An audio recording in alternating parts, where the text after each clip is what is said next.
Ayo, ayo, hello. It is Adrian. What's going on, guys? So, today I want to talk about the New York Giants roster.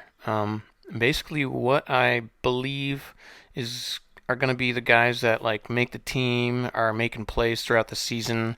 Maybe if they're going to add players at positions and this, that, and the other. So, yeah, if you're a Giants fan like me, unfortunately, bad day really to be wearing the Saquon jersey, as he did not get a contract done. But we'll get to that in this video. So let's go ahead and get into it. So this is my spreadsheet of the Giants' current roster. I got the coaches on the left-hand side, you can see, and there's a legend on the right-hand side. Um, I got all the positions: starter, backup, and PS is for the practice squad.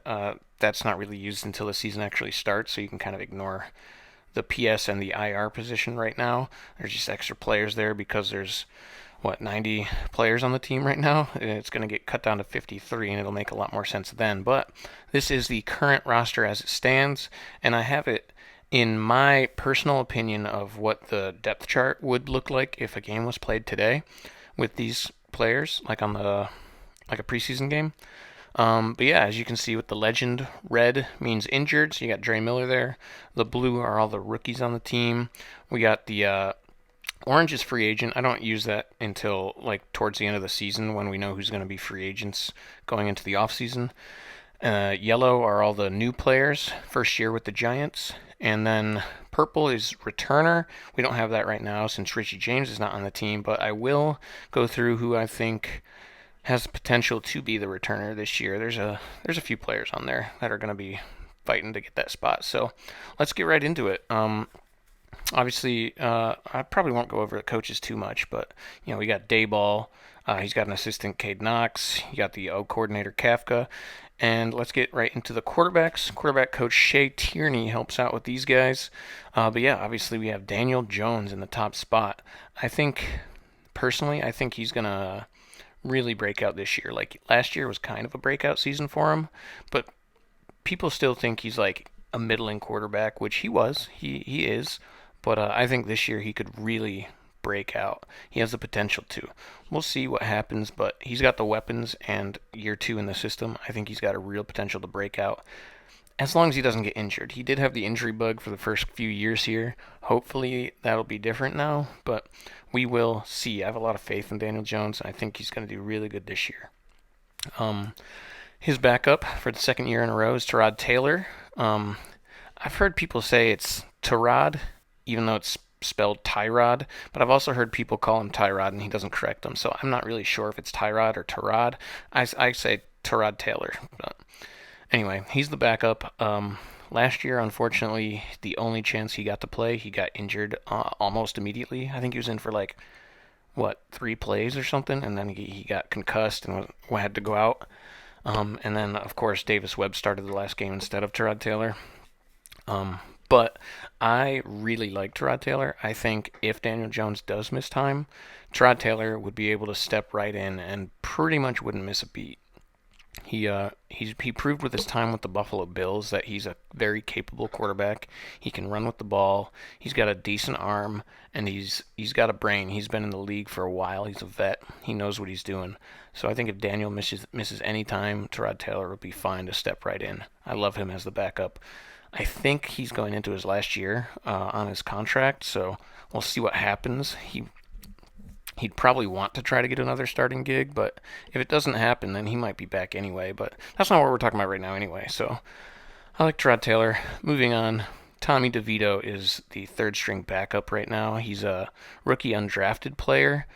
I can't even think of where he went to school. I believe it was a smaller school. If I'm wrong, let me know. But yeah, they call him, what do they call him? He's like something like the Italian Stallion or something like that. Very Italian guy. He fits right in upstate New York, or in the New York area, not upstate.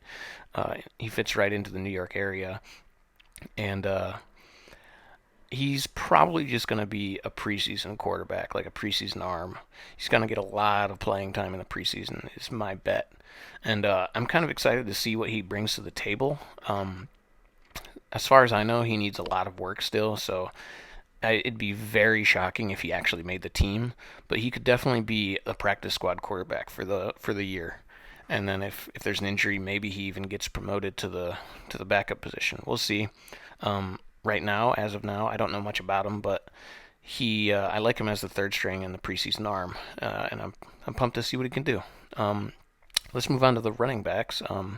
So Jeff Nixon stepped in as the running back coach. Our running back coach last year signed on with who did he sign with? It was like the Broncos maybe to be their running back coach. So we lost him, but we brought in Jeff Nixon from the Panthers. He worked with the Panthers running backs last year, and after they lost Christian McCaffrey, he got that team to really work with their backup running backs, and they did really well. He's been around the league for a while, and he's got a lot of experience, so I'm pretty excited to see what he can do. Hopefully with Saquon. Let's move right into that. Saquon is our starting running back, but he's currently not on contract. He has not signed his franchise tag, and the last day where he could sign a long-term contract has passed. So we'll see what happens there. He has said that he's willing to sit out games and hold out, which is just going to suck if he does. I personally think he's going to sign the franchise tag and play on the tag this year. Probably like right after the preseason he'll sign it. That's my opinion. Um, and if he does, I think he's going to have another huge year. Hopefully he doesn't get hurt. He's also a guy that has had the injury bug, but he's so talented still, and if he just sticks around and can work with the team, he's going to be a monster this year, and that's what I really hope will happen. We'll see. We'll see in the next few months what happens with that. He could end up sitting out. He could. I think he can still sign like a 1-year contract, but I think he'd just play on the franchise tag. We'll see what happens. I think he'll have a huge year, but his current backup and the backup from last year, Matt Breida, he didn't play all too much last year. It was pretty much mostly Saquon, but when he did play, he's still pretty solid. He used to be a pretty big running back for, I believe it was the 49ers when they had their running back committee. Um, and he's just a really speedy, quick guy. He can catch some balls out of the backfield. He's a solid little lightning back, and I think he'll do a lot of good work this year, especially if Saquon isn't there. I'm really nervous. If Saquon doesn't sign his tag, we'll probably bring another guy in to battle with Breida and Eric Gray for that starting role, and then we'll probably just end up using a committee approach. If that happens, Matt Breida will get a lot of carries this year, and we'll see what he can really do.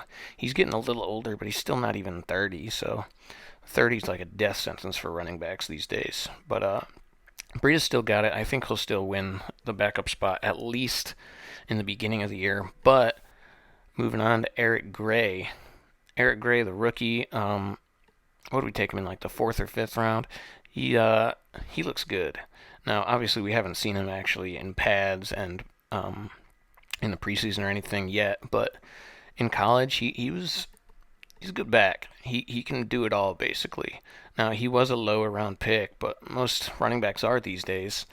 I personally think Eric Gray will eventually take the backup spot from Matt Breida at some point this year, maybe like halfway through the year, and I think he could potentially be our running back of the future, depending on what happens with Saquon.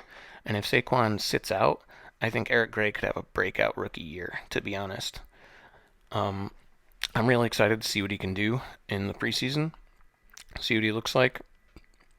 I believe he can make pretty much all the plays on the field that you need from him.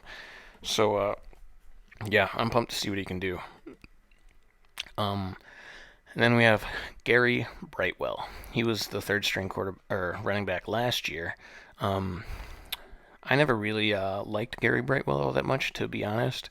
He was drafted by the Joe Judge regime with Dave Gettleman, and he was pretty much drafted to be a special teams player, which in my opinion is a little ridiculous. Um, like I don't care if you, I guess I don't really care too much if you use like a seventh round pick on a special teamer, but even then, I don't know. Like I feel like you don't bring enough to the table to really just be considered a draft pick, like to be real. Um, but Gary Brightwell, in the few touches he had last year, he actually did look pretty solid. Like he gets the ball, he goes straight up the hole every time. He clearly knows that he wants to get as many yards as possible before he goes down. He doesn't have like a huge skill set, but he's a decent little plotter. Gets the job done. I I think we'll probably just carry three running backs this year. Um, we'll see what happens, but I think Gary Brightwell's probably getting cut. He could come back on the practice squad. We will see. But our last year practice squad running back was Jashawn Corbin. I thought he was going to beat out Gary Brightwell last year. He did not. Clearly, I mean, he was a rookie, undrafted free agent last year, so I'm sure he needed a lot of work. Um, but honestly, this year, I think he could beat out Gary Brightwell. He's got some skills. He could be an average running back, backup, or committee style guy. I think if we have, well, we're going to have a practice squad running back. I think it could just be Jashawn Corbin again, to be honest. I think we might pick him over Gary Brightwell. Not too much to say about those two guys, unless Saquon doesn't sign his contract. Then maybe Brightwell or Corbin will make the team. But realistically, I think we would sign a free agent like who's available. I mean, Zeke is out there. I'd be surprised if we brought him in. That running back from the Browns, Kareem Hunt, he's still out there. He'd be an interesting choice. He's a little older, but he'd be fun. Him and Eric Gray, 1-2 punch, that'd be fun. And of course, Dalvin Cook is still out there. I think he will probably sign to a team before we hear anything about Saquon. But if he's still out there and Saquon decides he's sitting out, maybe we bring him in. I don't know. I don't know if we could afford him, to be real. That would be a big player if we got him and Saquon didn't play. But anyways, let's move on. Receiver coach is Mike Groh. He was there last year. He's a solid receiver coach. I like him. I believe he got a few head coach looks, maybe from the college level. I'm not sure where I read that from though, so don't quote me on that. But he's a good coach. I like him, and he got a lot out of our receiver group last year that was decimated by injury and bad play, really. But yeah, our receivers are currently a bit of a mess. We have so many talented guys, and all the positions are wide open. So obviously, this isn't like the end all be all depth chart. This is just my current personal depth chart. But I really think this is how it's going to unfold. It really depends on what happens in the preseason. I'm sure someone's going to get hurt. It always happens. I'm sure one of these receivers is going to get hurt. Hopefully not, but it happens. But currently, Isaiah Hodgins, I have as the first receiver on the outside. He kind of broke out last year. He didn't have like 1,000-yard season or anything, but he broke out. He went from like practice squad level guy to starting caliber, basically. And he's got the real potential, at least, to be the starting wide receiver to start game one. Um, Now he will get some push. Now this guy's been written off already by a lot of media and a lot of fans, but Colin Johnson was on track last year to be our receiver one. He was doing very well. Everyone liked him in the practice. He was looking really good, and then he got hurt before we even played a game. Missed the whole season. Very unfortunate for him.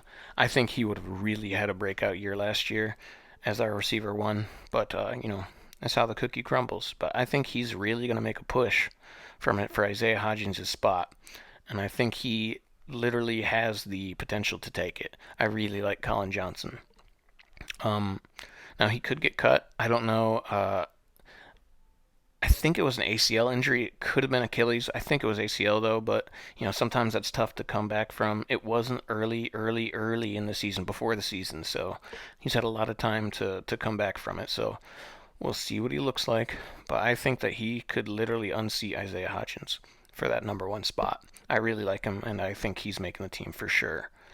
Could get cut. Depends on the injury situation and everything. But I think he's making it. In the two spot, I have Darius Slayton still holding it down. The thing with Slayton is that he basically got written off by the coaches last year, which is tough. The coaches were trying to trade bait with him in the beginning of the year. They weren't getting any good offers. Then they had all the injuries. Slayton had to step up, and he proved that it was a mistake to have him on the bench to begin with. He's a very talented and quick player. He's a perfect number two on the outside, and I'd be pretty surprised if he didn't win that spot to begin the year this year. It depends on what the coaches think of him though, because they benched him last year. Are they going to do the same thing this year? Like, what do they really think of the guy? And also, he's getting paid a little more than the others, so I don't know. We'll see. I think he'll start week one though, and honestly, he might hold it down all year. We'll see what happens. He does definitely have people battling for that position though as well. I think his main competition is going to be Jalen Hyatt, the rookie. The only reason why I don't think Jalen Hyatt's going to start week one is because he is a rookie and he's got stuff to work on. He's got to learn the system. Slays already knows it. So I think Jalen Hyatt could steal it from Darius Slayton throughout the year at some point, but it really just depends on how Slayton plays and how Hyatt picks up the offense. I am really excited to see what Jalen Hyatt can do. He's a speedster, and he was catching bombs from Hendon Hooker last year at Tennessee. He looked really good, and I was so happy to get him in the third. It was crazy, really, that he was still there. But yeah, I think he has a good shot to make some huge plays this year. I'm pumped about it. So that's four guys right there already. Um, I think we're probably going to carry like six receivers, maybe seven, depending on how the rest of the roster shakes out and who's there. But I'm going to go ahead and say six. Um, but our slot receiver is going to be big. Initially, I actually thought Wandale or even Sterling Shepard might win the slot position. Um, but delving a little deeper, they paid Paris Campbell a lot of money. He looked pretty good for a struggling Colts team last year, and apparently they said that he is going to be a mostly slot receiver. I read that somewhere. So I think they want Paris Campbell to win the slot position. I think that's what they want to happen. And I think it will happen. Paris Campbell's a very talented guy. He can catch like a short little like a slant route and take it all the way to the house. Just like that. He's quick, he's fast, he breaks tackles. But he's injury prone like most of the other players on this friggin' roster. Hopefully he's over that as well. We'll see what happens. I think Paris Campbell is going to make some big plays out of the slot for us this year, though. Um, like I said, I did initially have Wandale in the starting slot position, but Wandale is coming back from injury. He got hurt last year, like halfway through the season. I think he tore his ACL, and he's still not yet recovered. He hasn't been practicing yet, so I think Wandale actually has potential to like start on the pup list, depending on how that injury is, and so he might not even be out there ready to play week one. When he does get in, I think they're gonna give him plenty though. They'll probably switch him out with Campbell a bunch in the slot, or maybe when somebody goes down, Campbell could move to the outside and throw Wandale in the slot. I don't know. They can mix and match. Pretty much all these players can play all the positions at receiver. So, but that's the six that I currently have making it. Isaiah Hodgins, Darius Slayton, and Paris Campbell starting. Colin Johnson, Jalen Hyatt, and Wandale Robinson as their backups. And it really pained me to do it, but I think Sterling Shepard, unless injury happens, I think Sterling Shepard may have played his last down as a Giant. Um, I love Sterling Shepard. He's been on the team the longest out of everyone, so it's really upsetting, but it is what it is. He's gotten injured every year. He just can't stay healthy. Um, he honestly really would like to see Shep come back next year or something like that to be like an assistant coach for us. That'd be awesome. But I think I think he gets cut. I think it happens, and if he does, though, I think somebody else could sign him. Somebody that needs a receiver could sign him, and he could be big. He could be big for somebody else. I don't know. I love Sterling Shepard. It hurts me. Um, Yeah, I don't think he's making the team. And then the other big name that I cut is Jamison Crowder. We brought him in. He the only saving grace for him really is, well, of course, injury and returner. He is going to be one of the guys battling to be the main returner, and he's proven in the past that he can be that guy. So I could see him making the team as like a backup receiver slash returner. He could be, especially if we keep seven. I think he could be that seventh guy and like specifically be the returner. But currently, how I'm doing it, he's getting cut because I have Eric Gray as our returner, the running back. He's been the returner for college, and I believe when they interviewed him, he actually talked about possibly being the returner because he knows there's an open position. So I think Eric Gray can be our returner this year, and that just leaves no room for Jamison Crowder. So I have him being cut. Also with Sterling Shepard, he signed like a very small, non-guaranteed contract, so he'd be an easy cut, unfortunately. Whereas most of the other guys above him would not be, like Colin Johnson maybe, but like Slayton, Paris Campbell, Jalen Hyatt, and Wandale, they all have guaranteed money locked up, so I don't see any of those four getting chopped. Colin Johnson could. Isaiah Hodgins, I'm not sure. I think he could get cut as well. Um, but anyways, yeah, going down the list more. David Sills, I love David Sills, big West Virginia fan. I have his jersey actually, but he just proved last year that he just doesn't have it for the NFL. Unfortunately, he's too slow. He just gets outplayed by the defense, and it's really unfortunate because I love David Sills and he's a very hard worker. But I think this is the year that he gets chopped. He could come back on the practice squad, but honestly, I think he might just be. I think the Giants might just be done with him. Unfortunately, I like the guy. I'm cutting him. Then we got, Makai Polk, Jeff Smith, Khalil Pimpleton. Jeff Smith, he's got a shot, I suppose. He's a special teams guy. He's got a shot to make the team, especially if we keep seven.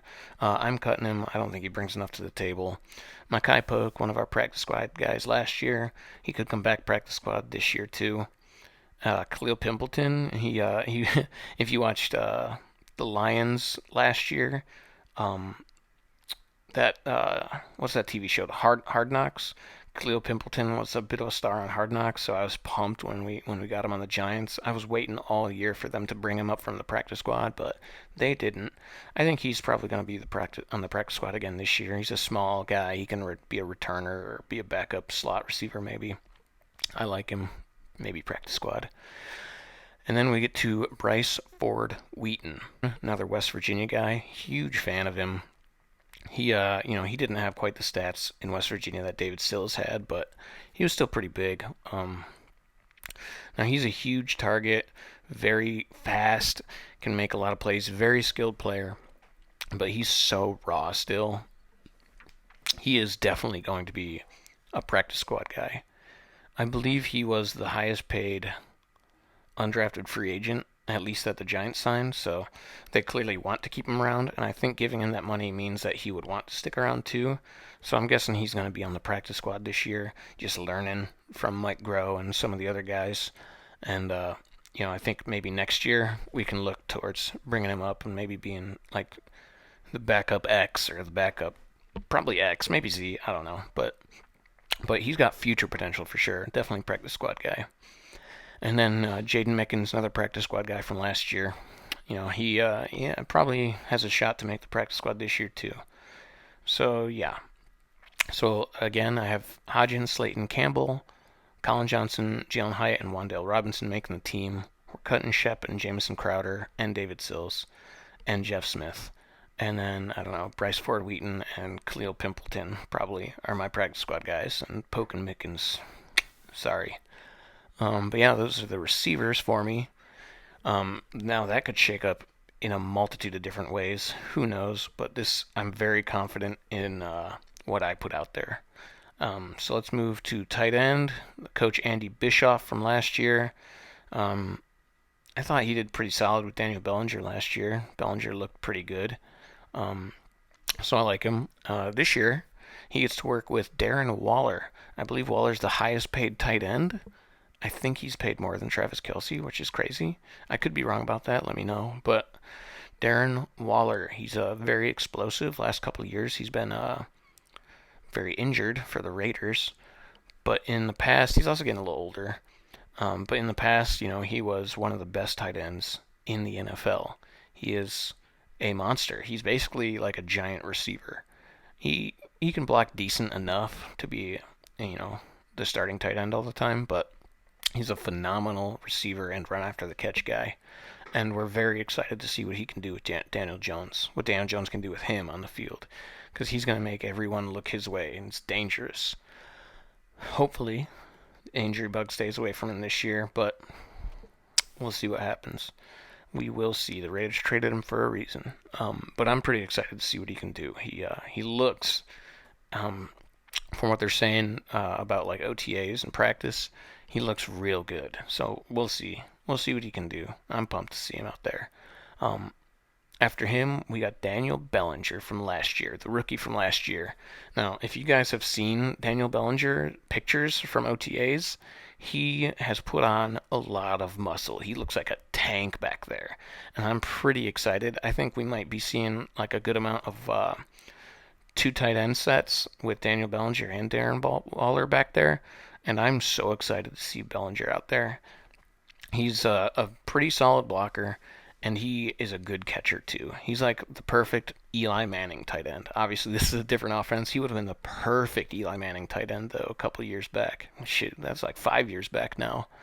But but yeah, I think if Waller does go down, I'm very comfortable with Daniel Bellinger's ability, and I think he's gonna get a lot of stats even with Darren Waller. I think he's gonna be solid this year. I'm pretty pumped to see Bellinger. After him, it's kind of just a mix and match. What do we want to see? I think three tight ends are probably going to make the roster. So this third spot, it could be anybody. We got Chris Myrick, Lawrence Cager, Tommy Sweeney, Ryan Jones, and then Dre Miller unfortunately got hurt, so we won't be seeing him. But I think the last spot is going to come down to what the Giants want. So Chris Myrick, I have right there for right now because Myrick's kind of like a jack of all trades type tight end. Last year we used him. He came up from the practice squad, and we used him in like a halfback type role, like almost fullback, tight end, like mishmash type role, where he could carry the ball, he could catch the ball. A lot of the times he was blocking. He could lead block. So I think the Giants are going to value that. So I think Chris Myrick makes it as the third tight end. But the only thing that makes me question if it's going to be Myrick, or if they carry four, they could carry four. The only thing that makes me question that, though, is that if Darren Waller goes down, are they still going to want a really athletic, quick type tight end? Because if that's the case, I think Lawrence Cager makes the most sense. So Lawrence Cager would be a great backup for Darren Waller, and I think he's going to learn a lot from Darren Waller, too. He's a former receiver. Last year, we brought him in, I think, from the Jets, and we brought him up quickly from the practice squad. Or maybe he was from the Jets practice squad. Either way, he quickly came in and became like right after Bellinger, basically like our number one tight end, making catches and making plays. He didn't do anything crazy. He was just out there playing decent, basically. He was like another receiver on the field at tight end. But if they want a guy that can come in and play the Darren Waller role, if Waller goes down, then I think Lawrence Cager makes the team. So I think he's got a decent shot at making it. We'll see if he's improved from last year as well. We'll see what he can do in the preseason because he might have improved a lot. He might be bulkier. I don't know. I haven't seen him, but he could be really good if he improved a lot from last year and takes well to the coaching and learns everything. We'll see. But those four, I think, Bellinger and Waller definitely making the team, and Myrick and Cager, I think, have a shot at the number 3, possibly even all 4 spots. Tommy Sweeney also has a shot. We just brought him in this offseason, so clearly they saw something that they liked. I didn't watch too much of him, but I don't think he really does anything special. He's like okay. I think Tommy Sweeney is probably going to be like our practice squad tight end, because like if a bunch of tight ends go down or something, I mean he can come in and be decent, I guess. He can block a little, maybe. I don't know. He's nothing special. He's just like a body in there. And then Ryan Jones, undrafted free agent. I don't honestly know anything about him. He's probably going to fight to make the practice squad or to look good for a different team in the preseason. I don't know. And then of course we got Dre Miller. I really liked Dre Miller coming out of college last year as an undrafted guy. I thought he had a shot to make some plays down the line, especially when injuries hit. But then Lawrence Cager came in and quickly beat him out, and Dre Miller never got a shot. And this year I thought, maybe he'll fight Lawrence Cager for that Darren Waller backup role, and then he got injured again. Right now he's on injured reserve. In my experience, for like a player that's trying to like prove himself, undrafted, nobody really knows who he is. Being injured is like basically a death sentence, unfortunately, for their career. So, my heart's out for Dre Miller. I hope he can make it back. But what's most likely going to happen is he's going to go into the season on IR, and then they're going to like sweep it under the rug, and he's going to make some sort of deal with them, and he's just going to disappear from the roster one day and going to try to catch on with some other team's practice squad. So I think we probably saw the last of Dre Miller, unfortunately. Yeah, so those are the tight ends for me: Waller, Bellinger, and either Myrick or Cager, probably. Moving on to the O line. We love the O line. Big news. We really hope we finally figured it out this year. So we got Bobby Johnson coming back. He was great with the Bills. He was pretty solid last year for us as the O line coach. And our assistant, we brought in Chris Smith. We lost Baby Sperano. Who did he go to? I don't remember. Maybe the Dolphins or something. But he got a little promotion, so he's gone. And we brought in Chris Smith from the college ranks. I can't remember what team, but he looks like he looks fun. He's young. He's gonna be learning from Bobby Johnson, and it'll be fun to see him coaching. Moving on to the O line, a left tackle. Obviously, we got Andrew Thomas.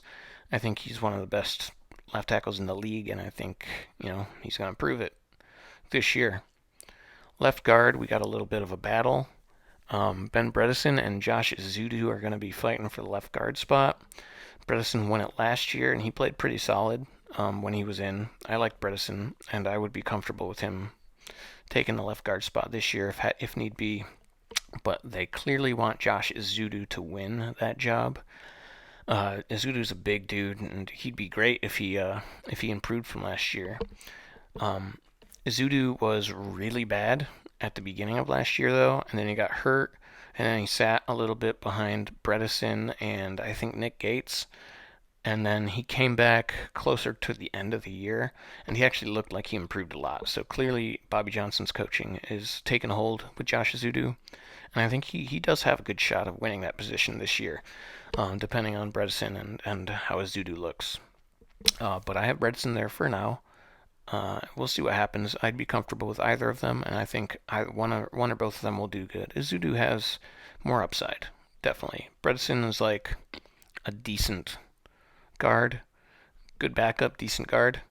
He's probably got a long career, but Ezeudu's got way more upside. So I got Bredesen there for now. I'd be happy if Ezeudu won it. Either way, they're both making the team, I think. At center, I believe John Michael Schmitz has already been snapping with the first team, so it looks like he already looks better than J.C. Hassenauer. So I think JMS is going to be starting day one, and I'm pretty excited about it. I was so pumped when we got him in the second round. I thought he was going to be our first round pick, but luckily we got him in the second round. I think he's going to be great day one. He has that weird snap where he snaps it so that it doesn't rotate at all. It's just like just comes right back at him. Apparently they're letting him keep doing that. So there shouldn't be any problems. It's just a snap. And I'm sure DJ and him are working through it, but I'm pretty pumped to see what he does at center. I saw an interview where his coach was talking about him, and I guess he's like a very vocal leader. He knows everything that's going on, so I think he's going to be a great center for a long time for us. I'm pretty pumped about it. At right guard, Mark Lewinsky's coming back. I personally love Mark Lewinsky, also from West Virginia. Big bearded dude, big country guy. We love him, but last year he did struggle a little bit. He was like our big guard signing last year. He was supposed to come in and right the ship and be just, set it and forget it type guy. But he did have some moments where he struggled. Um, so that's unfortunate.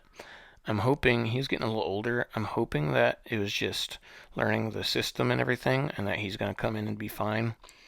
He came in from the Colts, so it was, definitely learning a new system with Bobby Johnson and Mike Kafka and them.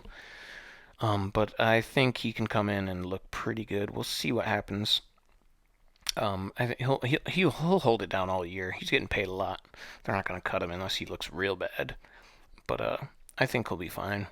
And then at right tackle, the biggest question mark probably is Evan Neal. He struggled last year. There's no doubt about it. No question about it. He struggled. But that is pretty normal for a rookie tackle. They've got a lot to learn, and they've got to deal with behemoths every single week, trying to knock them out of the way and get to their quarterback. So I think he's probably learned a lot from last year, and more training and everything. I think he's going to come in, and just like Andrew Thomas, who's had a rough rookie year, I think Evan Neal will come back and look absolutely fine this year. We'll see what happens. There are question marks on this line, but I think that five right there, possibly Ezeudu instead of Bredesen, but that five right there, I'm very comfortable with, and I think they're going to be pretty good this year. I don't know about one of the best, but I think they're going to be like in the upper half of O line play this year, and that is a miracle for the Giants based on the past decade of Giants O line play. So I'm pretty comfortable with these guys.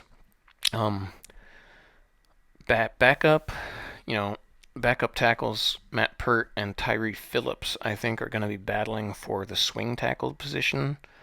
Um, Matt Pert has just not proven himself, and he wasn't drafted by these guys. So unless he looks better than Tyree Phillips, Matt Pert could be getting cut this year. I like Matt Pert, so I'm really not happy about it, but I think Tyree Phillips probably wins the swing tackle position. Matt Pert probably gets cut, unfortunately. And then, we got Devery Hamilton and Corey Cunningham back there as well.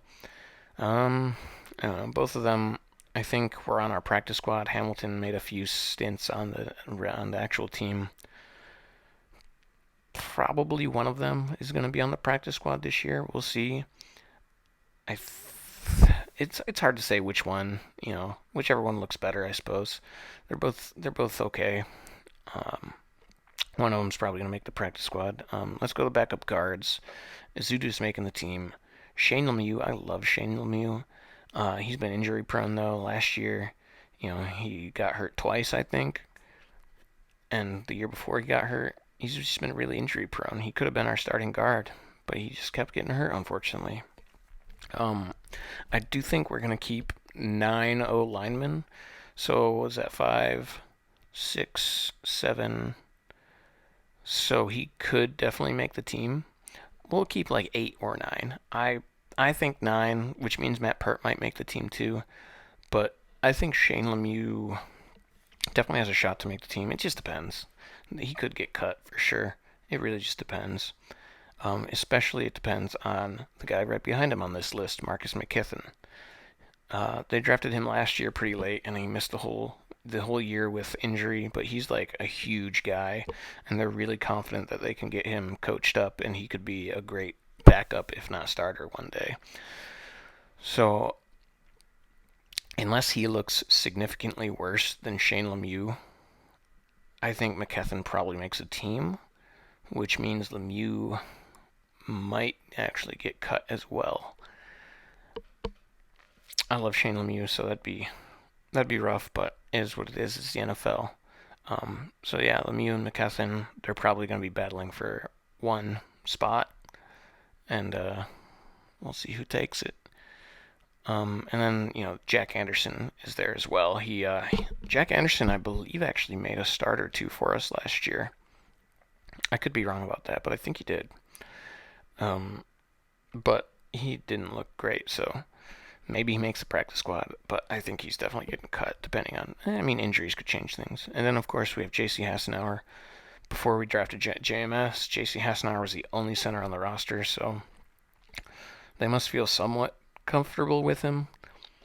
We'll see what happens. He could make the team, but since we drafted JMS and Ben Bredesen, I believe, is probably going to end up being the backup center as well as starting guard, I think J.C. Hassenauer is probably getting chopped as well. Maybe he'll be a practice squad guy too. Hard to say. All right, let's move right into the defense then. And then we got a couple assistant coaches too. I didn't really go over them, but Christian Jones and Angela Baker and Christian Dayball as the assistants. Angela Baker, female assistant, one of the only in the NFL. She looks very talented. I'm pretty excited to see if she can move up the ranks here over the years. We got Christian Jones, and then baby Dayball's son, is coming in this year to be an assistant. I'm not a huge fan of when people bring their sons in, but if he's good, then he's good. That'll be great. We'll see. Going to the defense, we got Wink, obviously. I was so pumped when we got Wink last year, and I'm still pumped about it now. He's a great defensive coordinator, and I love it. D-line, we got Andre Patterson. He came over from the Vikings last year. He was one of the Vikings' best coordinators, one of the best D-line coaches in the league, and I am very excited that he is our coach right now. He was just a great coach for Dexter Lawrence, and I'm pumped to have him. And then we got the assistant Brian Cox learning under him. D-line, obviously we got Cat Williams and we got big man Dexter Lawrence. Great 1-2 punch. I was a little nervous about those two this year because, Dexter wanted to get re-signed and Cat has that huge contract that I'm nervous about. But we signed Dexter Lawrence. He seems really happy, pumped about that. And then Leonard Williams is, he still has that huge contract. I think he's just going to end up playing it out. And I really think this might be his last year on the team, unfortunately. I really like Leonard Williams, so hopefully we can get a deal done, but he's probably going to want more money than we have to offer, so we'll see. I like him. We'll see. Either way, they're going to be a huge 1-2 punch this year, and we'll see if Leonard can get back to his big sacking ways. It remains to be seen. Dog Dune was trying to make an appearance. He's probably going to come back. Let's see. But yeah, Leonard Williams and Dexter Lawrence, they're a solid duo there, and pretty pumped to see what they can do in year 2 with this defense too. They should be great. And then, we really didn't have a backup for them last year to help them with their playing time. We had Nick Williams in the beginning of the year, but once he went down, it was just a struggle. DJ Davidson went down too. It was tough. But this year, they definitely wanted to fix that because we brought in Nacho, Raheem Nunez-Roches, and we brought in A'Shawn Robinson as well from the Rams, I believe. Now, those are a couple of big dudes who will definitely be great when Leonard Williams and Dex need a break. And, they might even have them in a few 3 sets up front where they can sit up there with them. We'll see. Either way, all 4 of these guys should make the team. And honestly, I'm a little pumped to see if Nacho or A'Shawn can make a few big plays here or there too. It'll be fun to see him out there. And then of course we got Jordan Riley, the rookie. We brought him in. He's a big dude. I think he should make the team. I think he's probably going to be battling DJ Davidson to make the team. But Jordan Riley looks like he could be a future guy for us.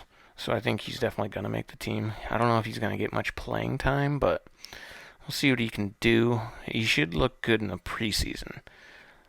Run stuffer type guy. We'll see what happens. And then DJ Davidson, he got a good amount of playing time last year with injuries, and then he got hurt himself and missed like half the year. DJ Davidson was a weird pick last year. He was an older rookie, so he's already like kind of up there in age, but and he's not that good either. You know, he could be a decent backup, but since we brought in Nacho, Ashawn, and Jordan Riley, I'm really nervous about DJ Davidson's ability to stay on this roster. I think he might be a cut. Um, Maybe he could make the practice squad, but I think if he gets cut, he's probably going to move on. And I think that's probably going to happen because I think we're only keeping 5 D linemen up front. Um, and then, we got Ryder Anderson and Vernon Butler. Both of them, I don't know if Vernon Butler even played, to be honest. Ryder Anderson was in there here and there, though, after Davidson went down. Ryder Anderson was a rookie free agent last year, I believe, and he's got some length. He's got some decent skills. I think he honestly could move to D end um, and be like more of a rusher eventually, but for now he's listed as D tackle, I think, and we'll see what happens with him. I think he's definitely getting cut. I think him, Vernon Butler, and the new guy Kobe Smith are all getting cut, and I think they're going to be more battling for the practice squad position, which I think Ryder Anderson's probably going to be our practice squad guy because he's definitely got some potential for the future. We'll see.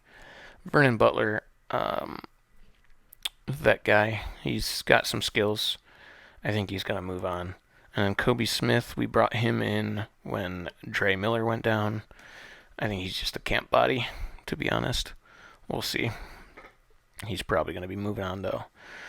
Speaking of moving on, let's go to our rushers.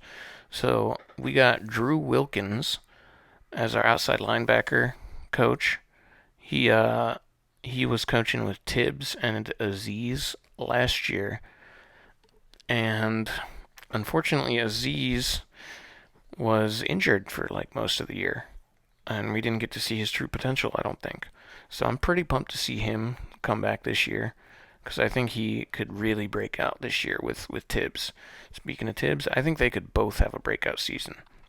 I think we could see a monster year from our rush linebackers, and I'm pumped to see what Tibbs and Aziz can do together for hopefully 16, 17 games. After that, it's more of a question mark. I thought we were going to bring in a backup rush guy for Tibbs and Aziz. Unfortunately, we never got the opportunity. We went with other routes, and we brought back Jihad Ward. Now, there's nothing essentially wrong with Jihad Ward. He's a great player. Wink loves him, and he's going to be our guy there. But the only problem is he's very one-dimensional. He doesn't have the skills that Tibbs and Aziz has to be on the field every down. So I wanted a backup that could be better. But we got Hadi, so he'll definitely make the team, and he'll be the main backup when Tibbs or Aziz need a break. Hopefully they don't get hurt. And then after him, that is the biggest question mark. I think we'll probably only have like 4 guys make it, just because of the lack of skill, honestly. Maybe we'll have 5, we'll see. But the fourth spot is wide open in my opinion. We got O'Shane Jimenez, we got Ellerson Smith, we got Tamon Fox, and then we got the rookie undrafted guy, Habakkuk Baldonado. Tough name. I could realistically see any of those guys making it as the 4th guy that plays here and there as the backup. Right now I have it as X-Man. I have O'Shane Jimenez as the guy, just because he has the most experience, really. They weren't very impressed with him last year, obviously, and he hasn't broken out for us, but he's got more experience than the other guys. The other guys are all young. Ellerson Smith, he's been injured the whole time he's been around. Tamon Fox, undrafted free agent from last year. He looked pretty solid, though, when he's been in, so I could definitely see him taking it. Speaking of Ellerson Smith, the guy that's been injured, he just looks like he could be a freak. Like if he ever isn't injured, he could potentially be really good. So maybe if he's not injured this year and if he's picked up on the defense he could be he could beat out X and be a great backup. I don't know. We'll see. And then of course Baldonado, he was undrafted for a reason. He's got quite a skill set. He's basically like the Ellerson Smith of this year's draft. So he could make the team. I think he could make the team if we keep 5. I think, but I think he's got a real shot to be. But I think he's got a real shot to be the practice squad guy. Baldonado does, and I think he's got a lot of future potential more. Um, but yeah, so I got Tibbs, Aziz, Hadi, and like maybe X for now. We'll see what happens. Practice squad will really figure that out for us, and injury, of course. Um, let's move on to middle linebacker. We got John Eguerogu is the coach. He was the coach last year. He did pretty good with our linebackers last year. You know, it was just a string of bad luck for our middle linebackers. You know, first Blake showed that he was hurt, and then he didn't make the team, and then he retired because of injury, and then Tay Crowder became our starter, and he was struggling, and we had that other guy, the bald guy. I don't even remember his name. It was just a disaster, really. But this year, we said screw all that. Brought in Bobby Okereke. We brought him in from the Colts. He looks like he can be our guy. He looks like a beast, and I think he could be a great middle linebacker for years to come. We'll see. He's never been like the great number one, but neither was Blake before he got here. So we'll see. I think Bobby will be great this year for us. Our will linebacker is a bit of a problem. Last year it was a mess. We didn't know what was going on, but Jared Davis started for us in the playoff game, and he looked pretty decent. So we brought him back to battle for that position, and I thought he was going to win it. But I guess he has an injury now, a pretty rough injury where he's going to probably end up missing a healthy chunk of at least the beginning of the year. So he's out. So our will linebacker is going to be a question mark. We haven't, as of right now, brought in anyone else to compete. I think we probably will end up doing it at some point, but as of right now, we got Micah McFadden, Darian Beavers, and maybe Deontay Johnson battling for that spot. We'll see what happens. I think it really depends on how the preseason goes, because Micah got a lot of playing time last year, so the coaches probably have confidence that he can come in and be that guy. And honestly, it's a good spot for him because he's more of like the rusher type will linebacker, which is I think what Wink wants. So he kind of fits the defensive scheme. I think he could be that guy. But then Darian Beavers looked really good in the preseason before he got hurt last year and missed the whole year. So I could definitely see him beating out Micah McFadden in the preseason and starting at that spot. Either way, we're probably going to end up seeing both of them. But after them, we got Cam Brown. He's our special teams captain. He's a very good special teams player, so I think he's probably making it as our 5th linebacker. And Carter Coughlin is another special teams linebacker. I think he's probably going to end up getting cut this year, unfortunately. I like Carter Coughlin, but I think his time is up. After that, we got the 2 undrafted free agents, Deontay Johnson and Troy Brown. I don't know too much about them. I think Troy Brown's got more of a shot for the practice squad, but Deontay Johnson, from what I've heard from Talking Giants, Deontay Johnson actually, since Jarrad Davis went down, he has the skill set to where he could potentially win the will linebacker spot as an undrafted free agent. Now, we'll see what happens. He might end up getting cut. He might not end up looking good. But with the Jarrad Davis injury, and Jarrad Davis is probably going on the pup, to be real. So Deontay Johnson could make it as I think they might keep 5 middle linebackers, and I think Deontay Johnson could make it as a 5th linebacker now, depending on what happens. But yeah, moving right along, let's go to the cornerback position. So, we've had Jerome Henderson for years and years now. He is a great DB coach, and he's going to continue being great. And Kevin Wilkins became his assistant last year, and, I like him too. So, or no, yeah. He's Drew Wilkins' little brother. So I like him too. We'll see what happens. Um, but yeah, so Adoree Jackson, injury prone. He's our number one still. We'll see. Hopefully he stays healthy all year, but he usually doesn't. So we'll see what happens. But he's our number one clearly. And then after that, there might be a battle between some people, but Deonte Banks, our first round pick, should run away with that position. Now, a lot of the times corners struggle in year one because it's a huge difference going from, college receivers to NFL receivers that they have to cover. Plus, the rules are slightly different. And Deonte Banks, I believe, was known to get away with holding calls, so he could have some trouble early on. But he's extremely skilled, and Wink was so excited to get him. So I think he wins it day one, our number two corner spot. And I think he's going to hold it down. He looks like a great kid, and I love it. I think he'll be great. Um, and then our nickel position is an open battle, probably. Darnay Holmes has been the starter for quite a few years now. But if anyone gets cut for salary savings, it's going to be Darnay. I love Darnay Holmes. He's a very smart player, but he does get beat here and there, so it wouldn't be the end of the world if he got cut. And I know that they really like Cordell Flott, so in theory, Darnay Holmes could get cut and Flott could take the position. I think it really depends on what they look like in preseason. If Holmes looks far and away the better nickel player than anyone else, then he's not getting cut.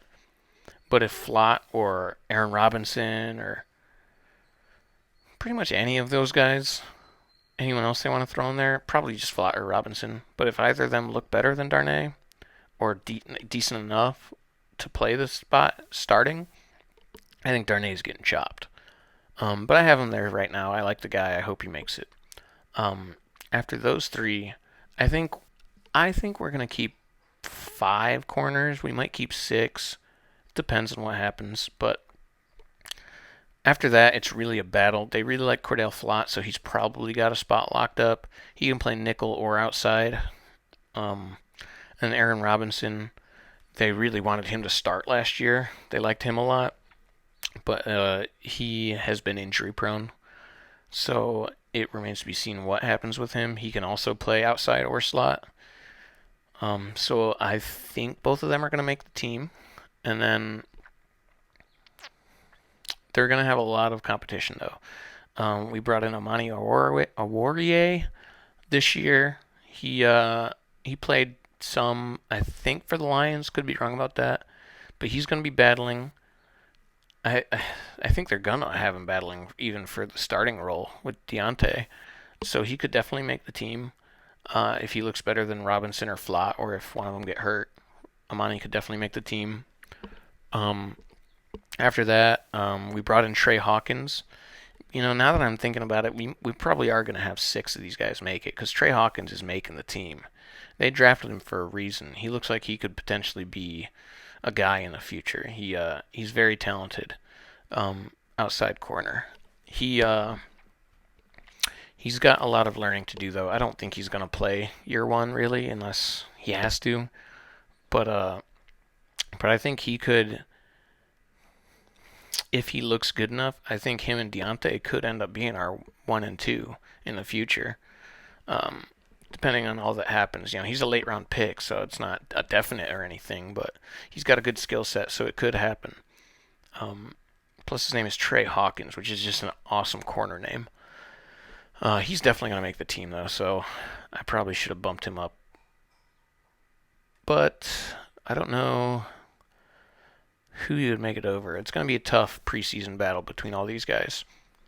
And then Nick McCloud from last year. He came off the Bills practice squad, I believe, and he started quite a few games for us. He looked pretty decent when he was in too. I like Nick McCloud, but there's just so much going on. I just struggle to think he's going to make the team now.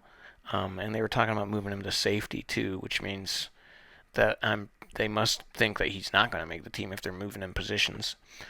So yeah, I don't think he's going to make it, unfortunately. And Zion Gilbert, I think he was our practice squad guy last year. He'll probably be battling for the practice squad spot again. Rodarius Williams, he's been on the team for a while. He was an older rookie a couple years ago. He kind of got put in the doghouse last year by the coaches. I'm not sure what happened, but that just makes me think that he's done.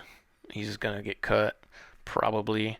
And we brought in Leonard Johnson, who was supposed to be an undrafted free agent last year, but he missed the whole year, so he's basically a rookie this year. And Jimon Green, who I think he was an undrafted free agent. I believe he was undrafted. If not, he was like one of our last seventh rounders, but I think he was undrafted. Either way, I'd be very surprised if either of those two make the team. They'll be fighting for a practice squad spot probably. Let's go to safety. Mike Traer. Mike Traer has made quite a jump.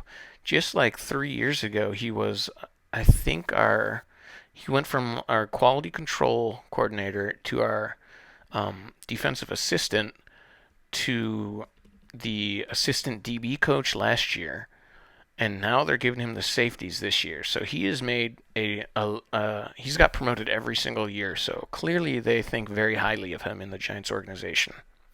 So I'm kind of pumped to see what he can do with the safeties. He's going to be working with some new guys this year. Obviously, we got Xavier McKinney back this year. He should be completely healed from his hand injury from being dumb with an ATV last year. He should be great. But then, of course, we lost Julian Love. Very unfortunate. He was just the odd man out with the cap situation. I love Julian Love. He gone. So a strong safety is going to be a battle. And it's going to be a pretty exciting battle in preseason. It might be the best battle in the preseason. No, probably receiver. Probably wide receiver will be the most fun battle. And then Bredesen versus Zudu should be fun. And then Will linebacker should be fun. But yeah, this one's going to be good, the strong safety position. It's going to be Bobby McCain we brought in. He's got experience. He's going to be fighting. Jason Pinnock started some games for us last year. He's quick. He's fun. And then Dane Belton is going to be fighting for that spot as well. He was a high round pick for us. Was it last year? I want to say it was last year. He was a high round pick for us, but Pinnock beat him out last year to start games for us. So we'll see if he took some to the teaching to be better. He's very skilled, Dane Belton is. But this is the NFL. Everyone's very skilled. There's a reason they're in the National Football League. But yeah, Bobby McCain versus Jason Pinnock versus Dane Belton, and maybe even Javarius Owens, the 7th round pick. He might even get in there battling. He's a rookie though, so I don't expect too much from him. But yeah, that should be a fun battle. I have Bobby McCain winning it just because he's more experienced. But it could go either way. I think if McCain doesn't win it, I think most likely Pinnock does, but I think they'd want Dane Belton to win it too since they drafted him. But I also heard that Dane Belton just didn't take to the defense last year. Like they were kind of disappointed in him last year. So we'll see everything that happens. I think all of them are going to make the team. But at the same time, I don't know if they're going to want more than 4 players at safety. And if they want Owens to make the team, then they're going to have to make a tough cut there between Belton, Pinnock, and McCain. So it'll be fun. It'll be fun to see what happens there. But yeah, I have Bobby McCain making it, and then Pinnock and Belton and Javarius Owens are going to be battling for those other 2 spots, in my opinion. We'll see what happens. And Trenton Thompson and Alex Cook are on the team as well. I think Trenton Thompson is getting cut. And Alex Cook, the undrafted free agent, maybe he makes the practice squad, but yeah, he's got some work to do. And then, of course, we go to the special teams. We've had Thomas McGahee for a long time now. Great special teams coordinator. We like him. And he's got an assistant in Stephen Thomas this year. We just brought him in, I believe. Yeah, we just brought him in because we lost our other assistant. He got a head coaching gig in the college, which is good for him. But yeah, we got Grab Gano coming back. He, in my opinion, is one of the best kickers in the league. Love Graham Gano. We got Jamie Gillen coming back at punter. For some reason, we are not bringing in competition for him. He was okay last year, but he was nothing special. Um, I believe he's the Scottish Hammer, so he's fun to watch. He's not a great punter. He's good. He's like okay, but I'm surprised we didn't bring in any competition for him. I guess we just wanted different spots, and we were okay with what he brought us. And then of course we have Casey Kreider. He's been our long snapper for a long time now. He's a great long snapper. We brought in Cam Lyons to compete with him. I doubt he beats out Casey Kreider though. The only reason Casey Kreider would get cut is if they really are trying to save pennies. So I think Casey Kreider is going to be the guy. Maybe Cam Lyons makes the practice squad, whatever. But that's the special teams. And then, like I said earlier, I think Eric Gray is going to be our returner, um, kick and punt. Jamison Crowder could make it as the guy. Um, and there's probably like a corner that might be trying to get it too. But yeah, that's the team.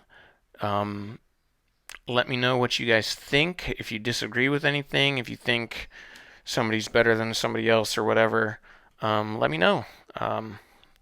Thanks. We're done.